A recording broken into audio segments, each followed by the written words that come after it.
I gotta make sure I don't leave too much empty space at the start of these videos. That could be the difference between people watching the whole thing and, you know, kind of getting precious advertising dollars versus, you know, I mean, I have to think about these things. So, got to create high quality content, you know. So, anyway. Heavenly Father, we thank you for this day. Again, I thank you for this class and these students. Just ask that you'd guide our steps today, Lord. In your name I pray, Lord Jesus. Amen. I really should put notes in my notes about like just stopping to go like and subscribe at various points, you know, like all right, we're at the third of the way point through class. If you hit that bell button or whatever it is, hit the bell and do the thing. I don't know. I never went to YouTube school. I don't know anything. Let's see here. All right, let's see here. So I talked to you guys about wedge products last time, right? And so at the moment, I've just introduced the wedge product as a way to combine antisymmetric tensors to make new antisymmetric tensors. But we should probably look at it from a larger viewpoint of a larger discussion, which is the discussion of like algebras. All right, so like I should talk more about like what is an algebra, and so I think that's, for me, that feels like the logical place to start today. So that's what I'm going to do. What is an algebra?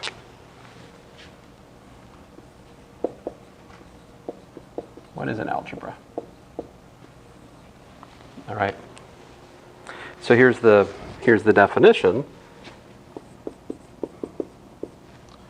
An algebra is a vector space over a field F, all right, which has a multiplication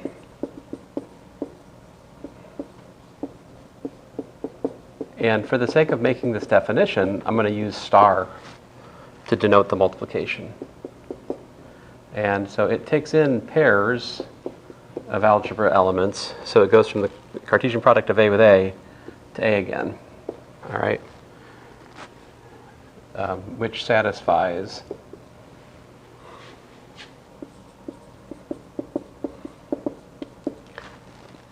number one, we have to have that x times y plus z is equal to something. And we'd also like for x plus y times z to be equal to something. Care to guess what those things should be?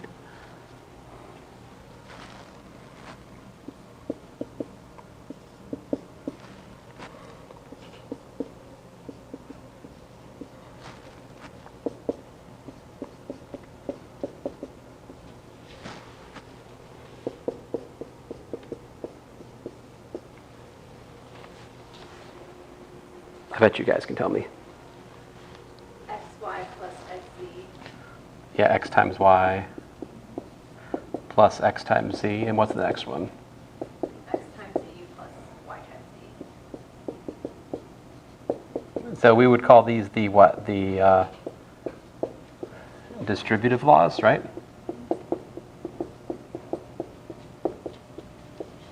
Right. And also we assume that, and here I'm talking about the scalar multiplication. We can pull scalar multiplication outside of the algebra multiplication, all right? And these, of course, have to hold, you know, for all x, y, and z in the algebra. And this has to hold for all x and y in the algebra and c in the field, right? Now, if there exists, I'll use this symbol here, 1 sub a, an element of A, such that 1 sub a times x is equal to x times 1 sub a, then 1 sub a is the identity Well, okay, fine. Which is the multiplicative, of course. Multiplicative identity. I can't spell. Multiplicative identity.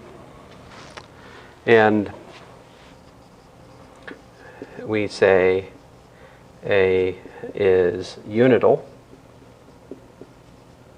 A unital algebra is one which has an identity, right? So that's one thing I can define. Let me call that 1. Another thing I can define is if for all x, y, and z in the algebra, we have that x times y times z makes sense.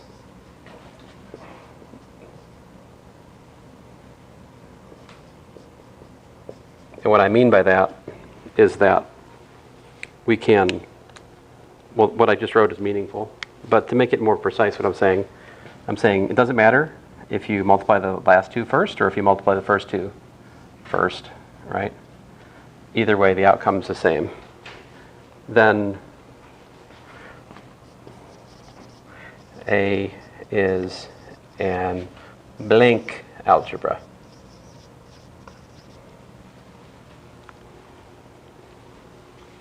Fill in the blank for me, guys.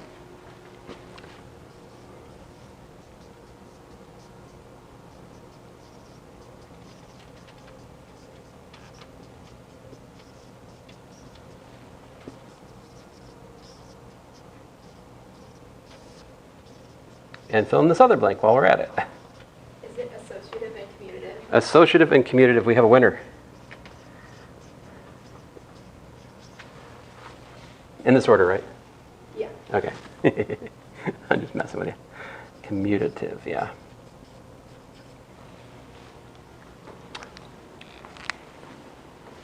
So you're taking a course in modern algebra, modern abstract algebra right now, right?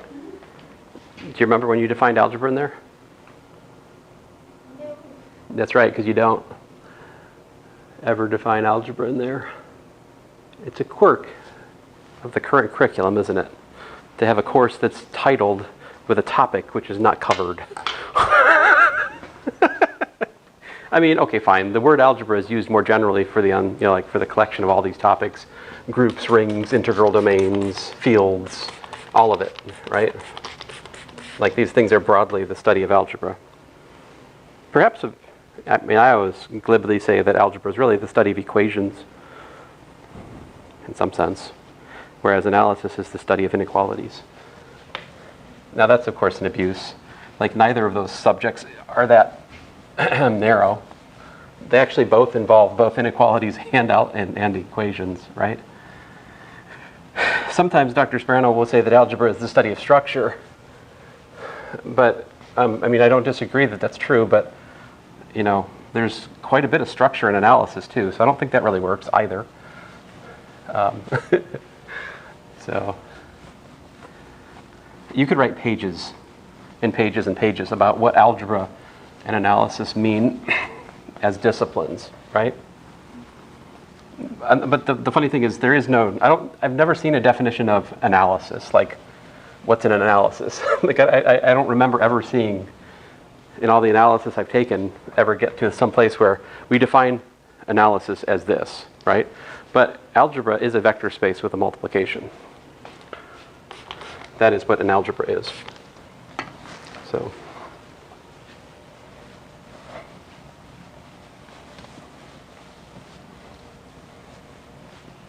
I guess if you wanted to be really silly, you could say something like analysis is that which cannot be defined. But that probably will open a whole other can of worms, you know? Anyway. Sorry, I forgot to devote the required 4 minutes to clean the board before class.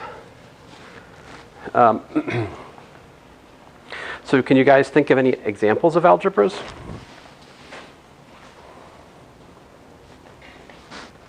Like what has this structure? Can you think of any examples? So there's like way more structure here than your abstract algebra class, right? Because in the abstract algebra class, you study groups, which have an operation subject to 4 axioms, right? Associative, closed under inverse, existence of the identity, you know. And then you have rings, right? And a ring is closer to this, right? Because a ring has an addition and a multiplication like this, right? But a ring doesn't have to have an identity. Well, I guess neither does this, right? But this, there's something, I mean, there's a ring to be seen here, I suppose, right? I think every algebra would be a ring because you have the necessary distributive laws like you need for a ring, right? And what would the group operation be? Come on, all you guys are in abstract algebra. You're supposed to be able to answer these questions. No. So a vector space is a abelian group with respect to addition. Because the first set of axioms in the vector space are that addition is associative. There's an additive identity we call the zero vector. Every vector has a negative, right? So you put that all together, that means a vector space is an abelian group, which means that the multiplication, the group addition here, commutes. So every vector space is a group under addition. And I don't, unless I'm forgetting something, I believe an algebra is a ring where the addition in the ring is the vector addition. And here the multiplication is the ring multiplication. You know? There's a different ring structure you probably could, I don't think scalar multiplication would give you a ring, because scalar multiplication we take a scalar times a vector and it gives us another vector. That's not the structure of a ring multiplication. Ring multiplication has ring element times ring element, gives you another ring element, right? So scalar multiplication does not give you a ring, but an algebra does. So what are examples of algebras? There are many.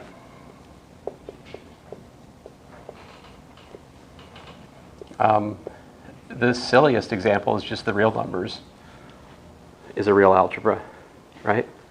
Where x times y is simply xy. You know, the usual multiplication of real numbers, right? In this case, it's, you know, unital, right? Associative. And it's commutative, right? It's everything. Now, how about complex numbers? Well, it's a complex algebra, right?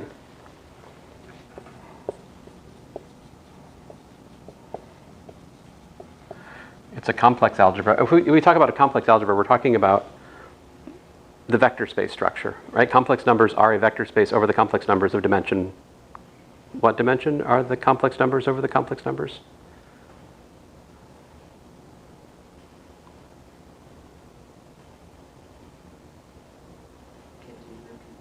Sure.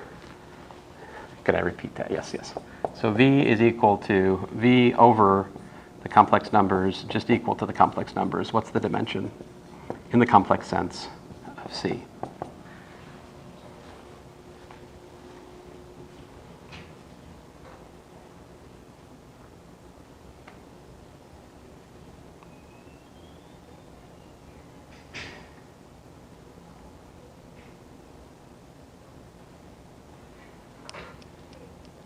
Not a trick question.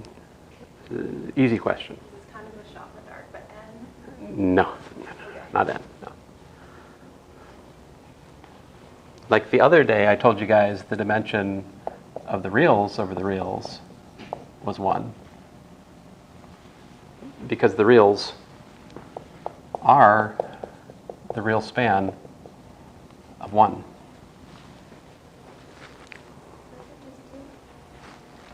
Nope, not 2. Now you're thinking about A equals the complex numbers over the reals. This is two-dimensional. It has real vector space. Right, because C is the span the real span of 1 and I. So it's just 1. Yes. It's just 1.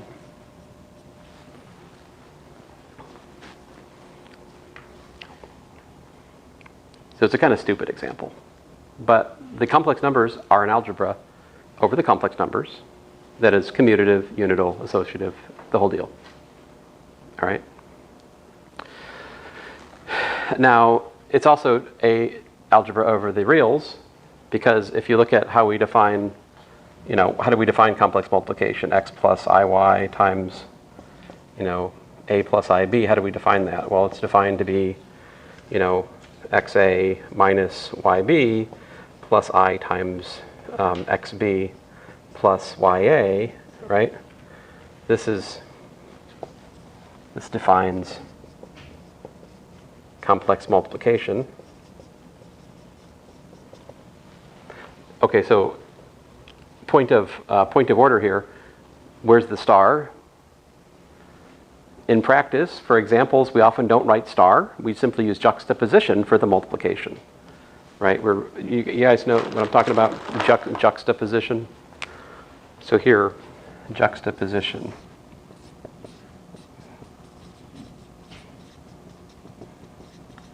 Denotes like Z times W.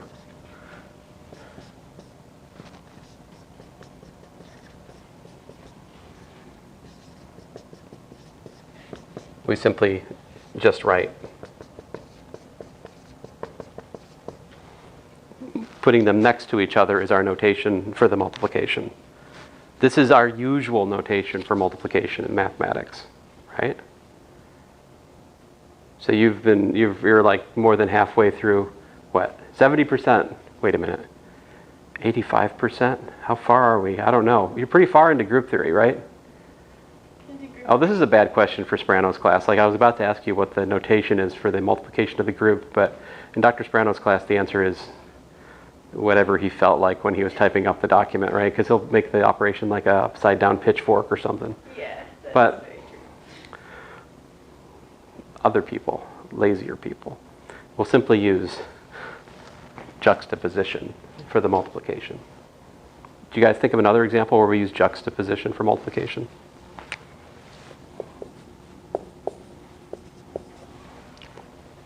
How about, what if we think about like n by n matrices over the reals, right? Think about this. If I take A comma B and I map it to A star B, which is simply equal to the usual multiplication of matrices, does that define an algebra? I mean, check it out. Like, yeah, the properties of matrix multiplication are distributive, associative, not commutative though. It's not a commutative algebra, right? Matrix multiplication doesn't have to commute. Is it unital? Sure enough, we got the identity matrix, right? So this is in fact an associative unital algebra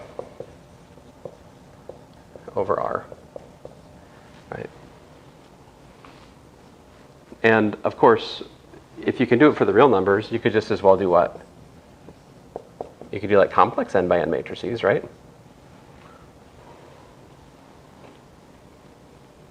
There's two different ways to look at this.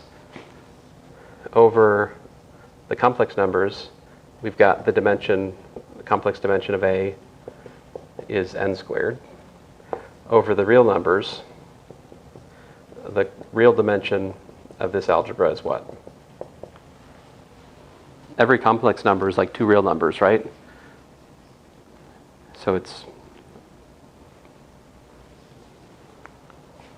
2n squared, I believe. It's double dimensioned. But again, it's a unital associative algebra, which is not usually commutative, right? When is example 5 commutative? There is a case that it's a commutative algebra. Do you guys know which one it is?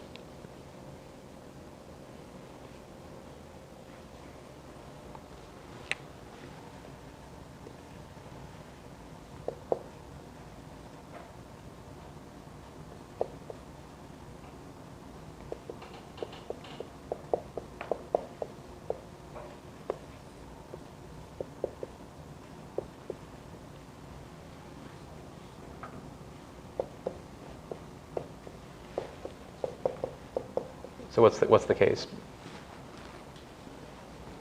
5. We won't make 5 commutative. What do you got to do?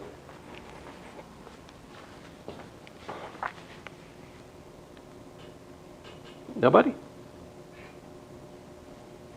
How about n equals 1? Right? What are 1 by 1 matrices? That's just the reals or the complexes, right?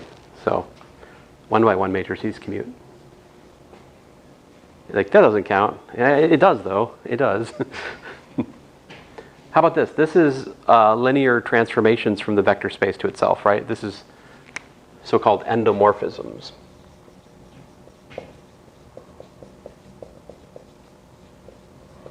Endomorphisms of V. This is an algebra. What's the identity? Well, what's the operation? Any ideas? How can I take 2 linear transformations on V, right? And produce another linear transformation on V? Composition. Very good. So we just say T star S is simply the composite of S and T. And you can work it out. This is, in fact, composition of linear transformations satisfies the axioms. It is distributive. In fact, it's associative, right? This is actually an associative operation. And in this case, so this is my algebra, right? The 1 of this algebra is just equal to the identity map on V, right? Which is defined, well, you guys know how it's defined, right? The identity map. This is not commutative, right? Certainly not. So this brings me to my next idea. We have some examples. I got a few more to share with you guys.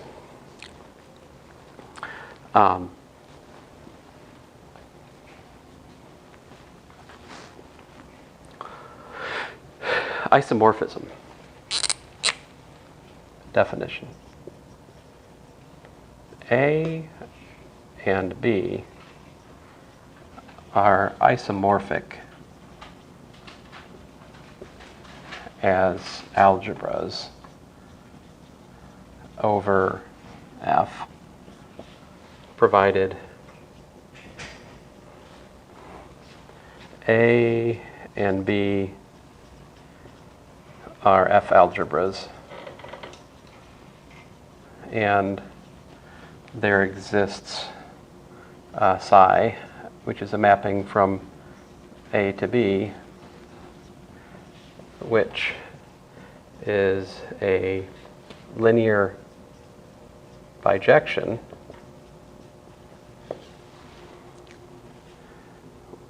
such that psi of x times y is equal to psi of x times psi of y.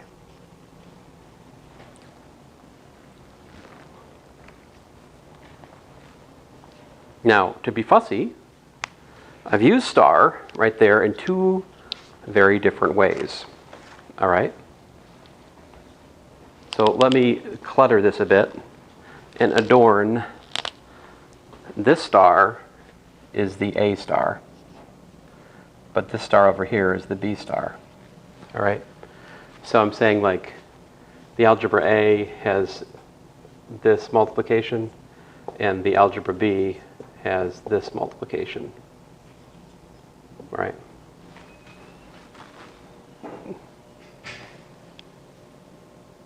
So a isomorphism of algebras is a structure preserving map. It preserves all of the structure of the algebra, the addition, and also the multiplication. Addition we're familiar with. That's what we've talked about this semester already, right? Like isomorphism of vector spaces, that preserves the additive structure. But here we also have a multiplicative structure we're preserving. Okay. So my example 7 is, let's say B equal to Fn by n.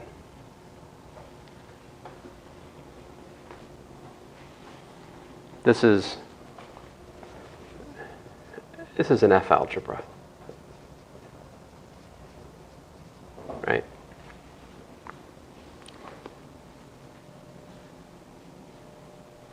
My claim is that 6 and 7 are isomorphic. Hey. Huh? Huh? Is that... It's like, no, he did it, no! Sorry. You guys seen the Babylon Bee? Like 6, 7's the mark of the beast because it's 66.6 rounded up. I saw the Yeah, South it's Park pretty- episode about that. Oh, there's a South Park. See, I've never actually watched South Park because I know I would find it funny and then I would have to like not watch it because it would be wrong to watch, like ultimately. At some point or another it's going to be sacrilegious, I just know. Yeah. But at the same time, I'm aware of certain things, like they kill off Kenny in every episode or something. And that just sounds amazing. Like the idea of killing off a main character in every episode, that is... They already killed off Kenny in What if I did that in like a class? Like every class, a particular student had to die. Like symbolically, They came back every time. but you know, not just tests, but make it a regular occurrence. So yeah, these are isomorphic. Like, okay, so I'm not sure if it's easier to, yeah, it's probably easier. Okay, so like psi, I want to set up an isomorphism that goes from, you know, linear mappings over the vector space of dimension n, right, to n by n matrices. All right, so here, let's say V is equal to, we need to get into the details here. So span of beta, right, and beta is, you know, V1, V2, Vn. All right, so with that set up, you guys tell me the rest of the formula. Psi of t equals to what? What's the isomorphism?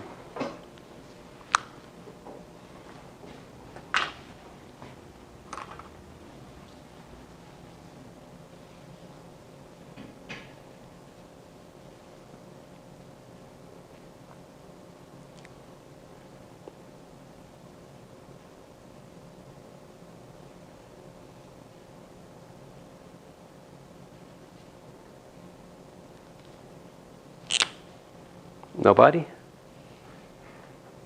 guess make me do everything. Fine. I guess I do get paid. All right, so how about this? T, beta beta.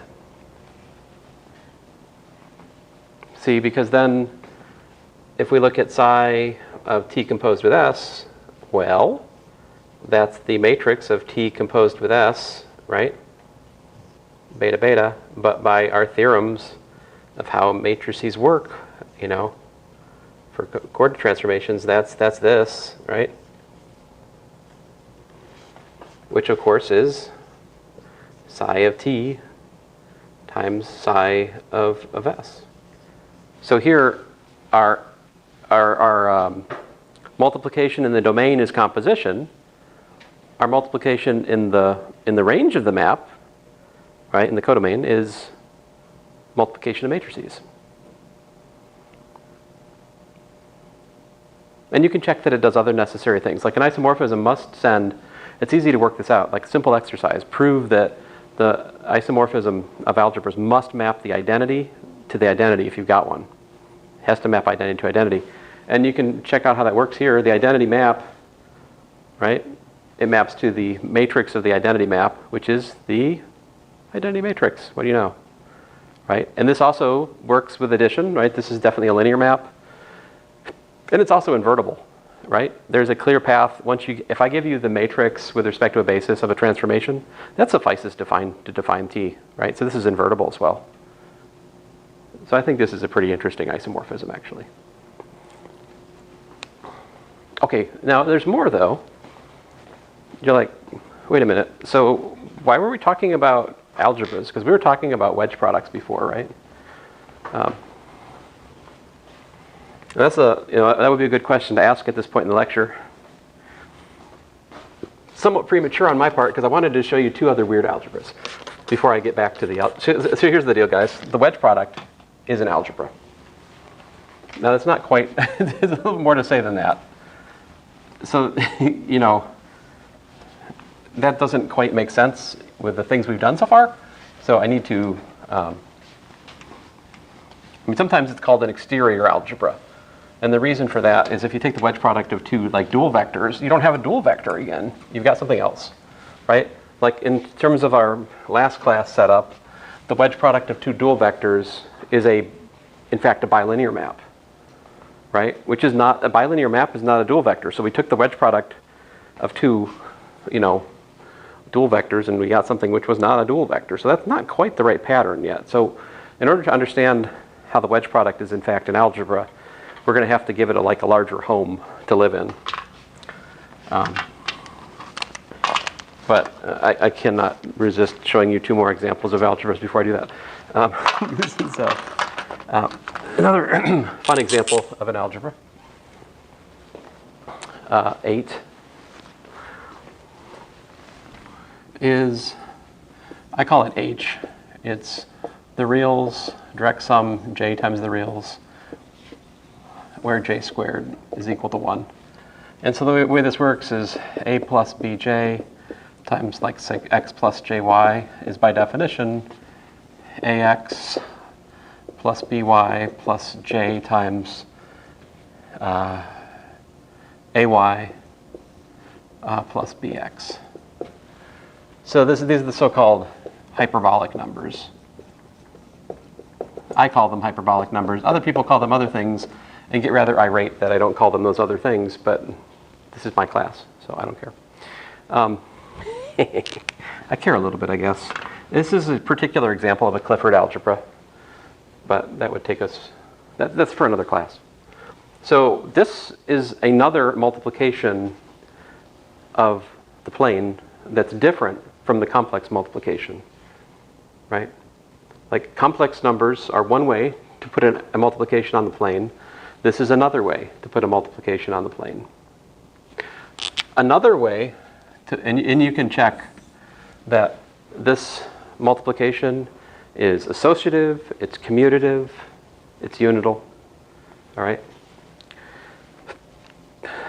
But it's not the complex numbers.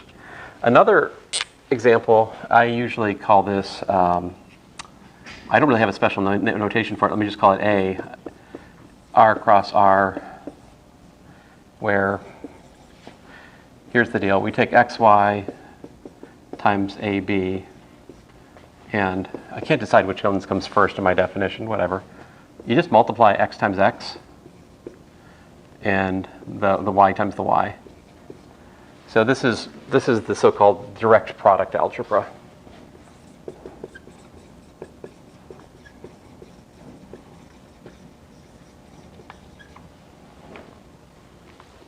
It's an interesting exercise to prove that the direct product algebra is in fact isomorphic to the hyperbolic numbers. I also refer to the direct product algebra as the people who aren't paying enough attention in calculus 3 algebra, more in the three-dimensional context, right? Like dot product of two vectors, it's a vector. This is the vector they'll write down, right? I think technically it's the Hadamard product, but like it's not that obvious that these are the same multiplication in different notation in some sense. All right. So maybe some other day I'll show you why these are isomorphic actually, but I'm going to leave that there. Let you see if you can figure it out. Some helpful things to set up the isomorphism. You just need to map a basis to a basis. So what you're looking for is something that maps 1 to 1, right? So the question is, what's the 1 down here?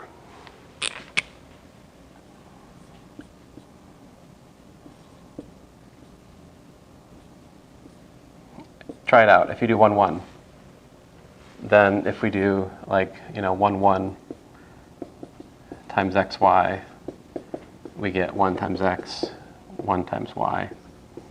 is xy, and it works the other way just the same. This is a commutative algebra, it's pretty clear. So 1, 1 is the identity here. In the hyperbolic numbers, up here, the 1 in the hyperbolic numbers is just 1 plus 0 times j, which we would usually just write as 1.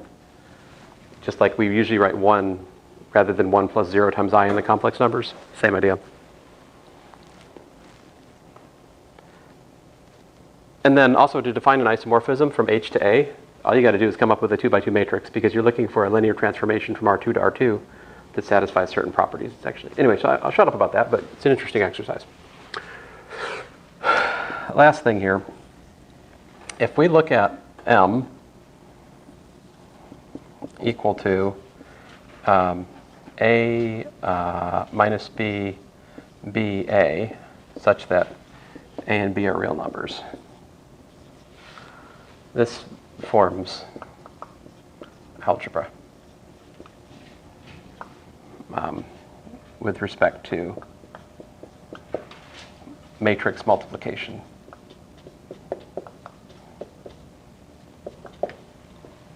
This is an example of what is called a subalgebra. See, like this M is a subalgebra of it's a subalgebra of R2 by 2. Right? Subalgebra.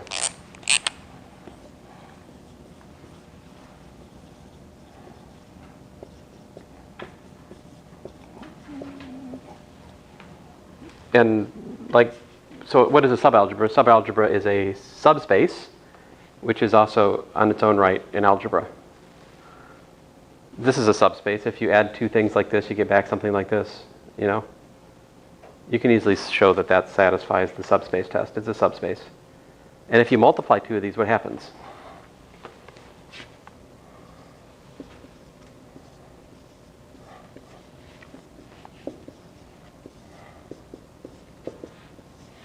Let's see here, we get AX minus BY, BX plus AY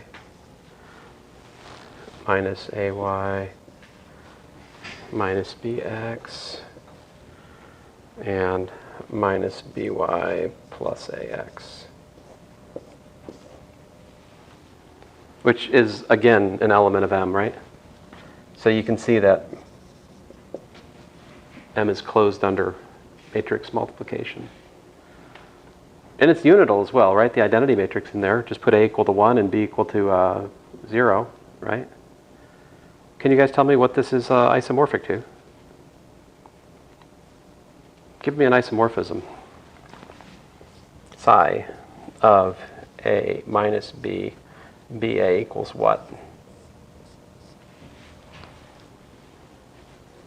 Isomorphic to what?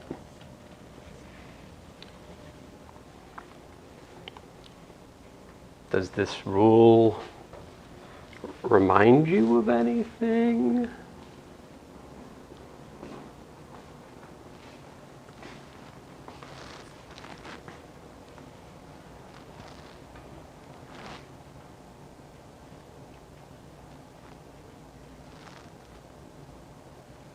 It's the same pattern.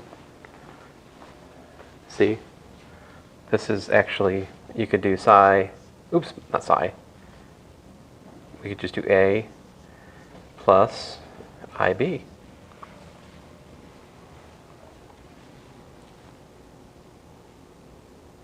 See, if I do A plus, like this is like, just like A plus IB times X plus IY gives us this right here, Did I have the letters in an opposite order or something? I mean, whatever, but in fact, this is an isomorphism. This particular 2 by 2 real matrix algebra is isomorphic to the complex numbers. This is a model for the complex numbers, actually. In fact, this is what is known as the regular representation.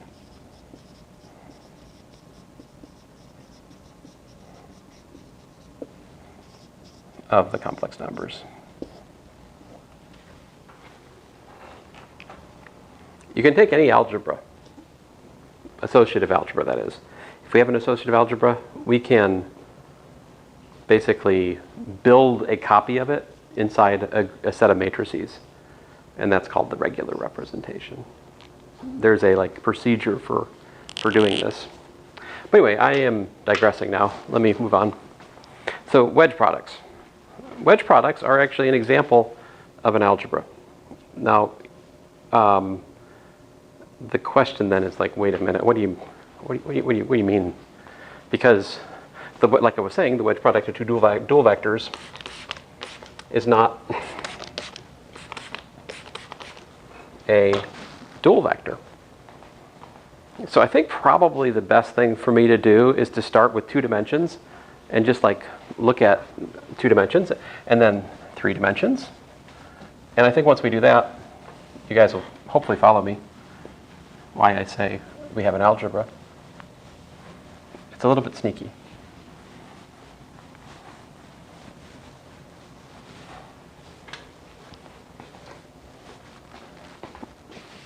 And today I'm going to take the wedge product of vectors also. I know we've done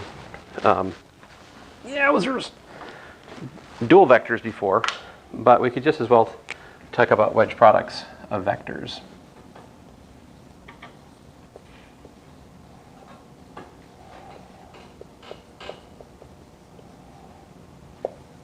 So let me just start with R2. So as you guys know, span of E1 and E2, right? So we can think about the number 1, and then we've got E1 and E2, then we've got E1 wedge E2, right? And as you think about this, that's all we can really think about. So this would be a 0 vector, a 1 vector. You could call this a 2 vector if you like.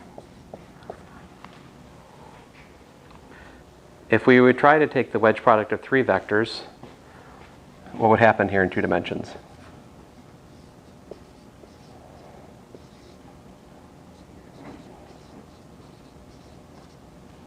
But whatever I mean by wedge product, I want it to behave like we talked about it last class. I want a fundamental thing to be true about this wedge product to be that x wedge y is equal to minus y wedge x for any pair of vectors. Right? So this must be what? And that must be what? If it's equal to minus itself, right? These have to be 0.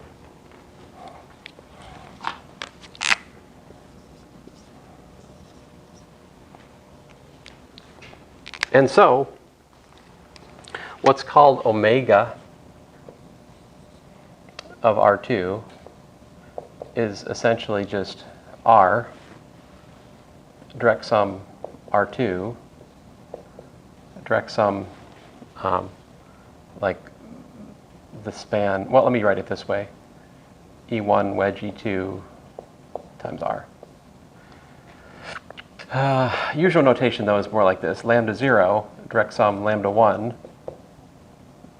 Well, lambda 0 of R2, direct sum lambda 1 of R2, direct sum lambda 2 of R2.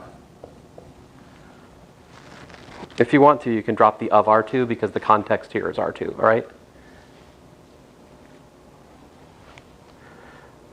And that's a meaningful internal direct sum because these are independent. So okay, so this is not an internal direct sum. Truth in advertising here. This is an external direct sum. I'm building a new vector space from old vector spaces. I'm saying that if you think about the sum of numbers, vectors, and 2 vectors, you can think about those as objects that you can add. And also you can multiply. For instance, in this wild new world of calculation, if I have A plus like B E1 plus C E1 wedge E2, for example, and I was to take the wedge product of that with E1, what would I get?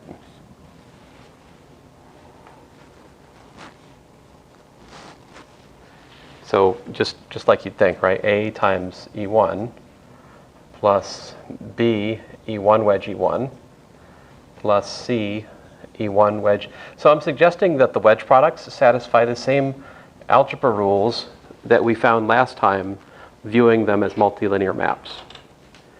That proposition we found in last class about how they behave with respect to distribution of addition, I'm just assuming that those things hold now as a way of defining the wedge product by its properties.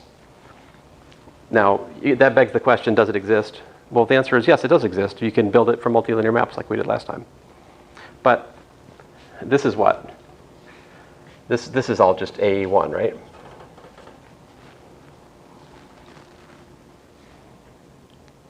Okay, so this is the quote unquote exterior algebra on R2.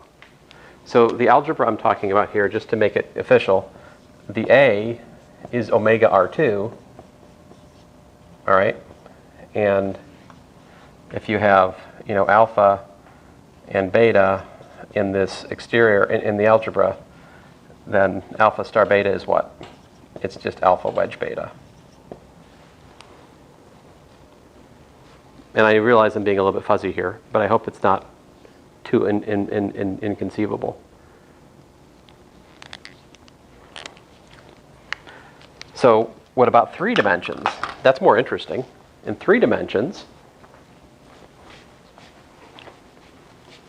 I should have behaved and not digressed. I'm sorry, guys. I will eventually learn. I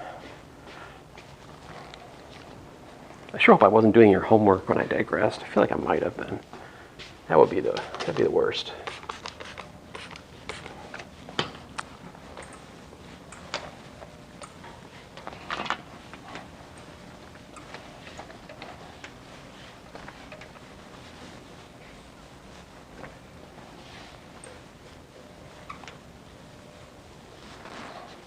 So we won't have time for the general thing today, right?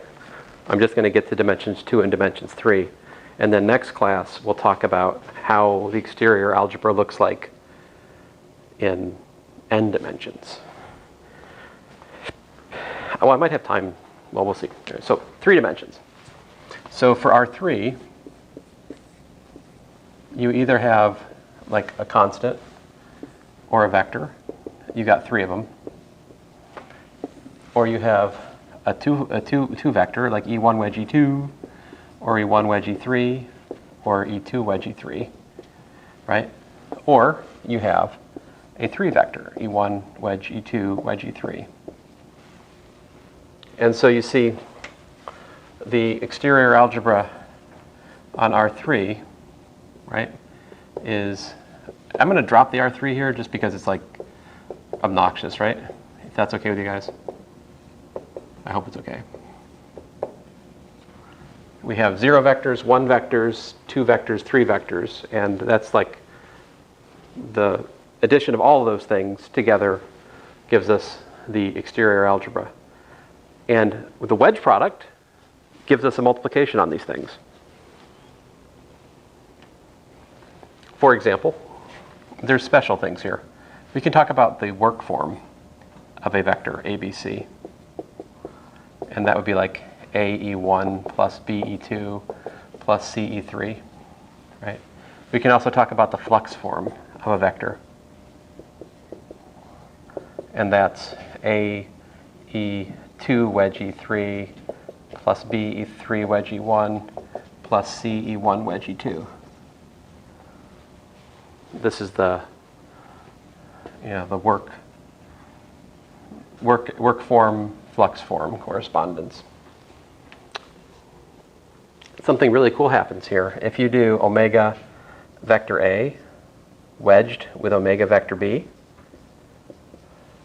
what happens is the wedge product encodes the cross product. We get the flux form of the cross product. of A and B here. I probably made that a homework exercise. It's a good thing for you guys to work through. It's not hard. And if we take the work form of the vector, wedge the work form of another vector, wedge the work form of yet another vector, that's like, C1 E1 plus C2 E2 plus C3 E3 wedged with the flux form of A cross B. Let me put them in opposite order. Let me change my letters here so it's not nothing to think about. Well, when you sort through what that is, it gives you, think about how that works. In order to have a non-zero wedge product, you can't have any repeats. So this E1 has to play together nicely with that piece. When I take the wedge product, that's the only thing that survives, wedging with E1, because otherwise you've got a repeated E1. And so what we get is C1 times the first component of A cross B. And then if you think about taking the wedge product of E2 against this, the only thing that survives in that wedge product with all this is the part which doesn't have 2, which is this part. So that gives you plus C2 times the second component of A cross B. And then you get the third component of A cross B times C3.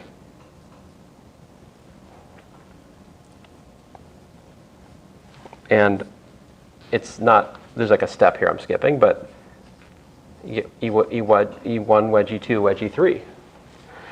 If you can recognize what we're looking at, that's the triple product. That's C dot A cross B, right?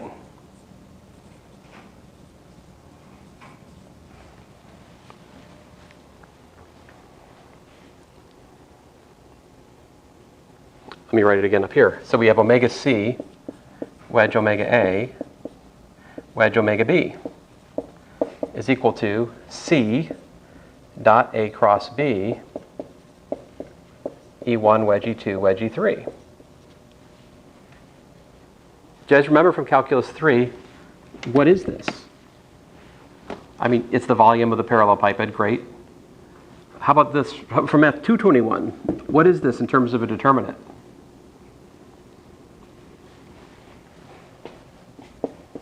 It is the determinant of C, A, B.